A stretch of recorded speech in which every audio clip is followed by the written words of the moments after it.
In a climate of global persecution and suffering, the virtue of justice has become increasingly relevant. So what does Islam say about justice? You see, it starts with God and continues with humans. Here's what that means. For starters, it's important to understand the concept of his divine attributes. For Muslims, establishing a loving relationship with God is important, but in order to love him, one must know him. Islam emphasizes knowing who God is through descriptions of his divine qualities. In order to gain his love and live a more fruitful life, it's important to emulate some of those divine qualities. For example, God is described as being the most compassionate. We can emulate that quality by serving those in need, showing compassion, and advocating for the oppressed. In the same way, God is established in the Quran as the most just multiple times. Verily, God does not do an atom's weight of injustice. And God raised up the heavens and established justice. So in Islam, justice is rooted in God's divine nature. He established it and wove it into the very fabric of the universe. And to maintain that harmonious balance and emulate his justice, Muslims must be just in their relationship with God and all of creation. Being just with God means worshiping him alone and being grateful to him for all of his blessings.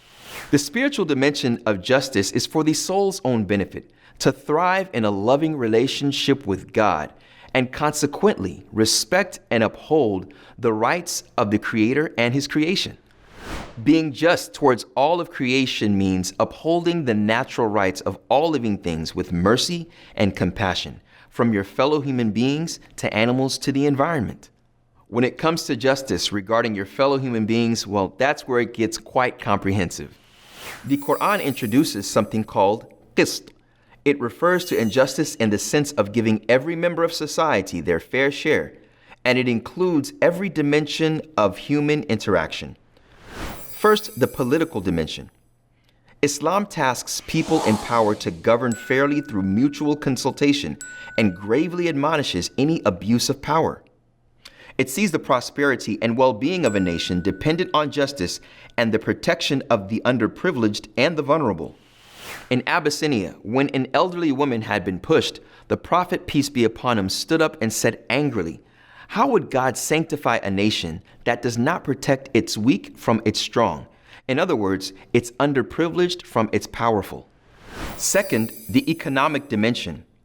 Any healthy society requires the fair distribution of goods to all its members, and Islam places incredible emphasis on the economic well-being of individuals, groups, and the larger community.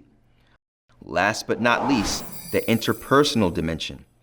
Islam firmly commands justice, mercy, and excellent conduct in personal relationships with friends, families, neighbors, and the like. What's more, it's incumbent on Muslims to stand with all those who are oppressed and marginalized. In other words, Muslims are religiously obligated to do everything in their power to eradicate injustice on a community level and an individual one. The Quran and Sunnah specifically command justice for orphans, or the most vulnerable in society, the enslaved, or those who are exploited, subjugated, and abused, people with physical and mental disabilities, people marginalized because they belong to a different race or ethnicity, those of different faiths, and women subjugated to marginalization, oppression, or abuse. In a later video, we can gain a better understanding of these groups, but their significance in this faith makes one thing clear. Islam has a profound tradition of justice. Its advocacy for people spans every dimension. It's rooted in spirituality and sees humankind as custodians of this world, entrusted with the duty to always stand on the side of the oppressed and challenge any abuse of power.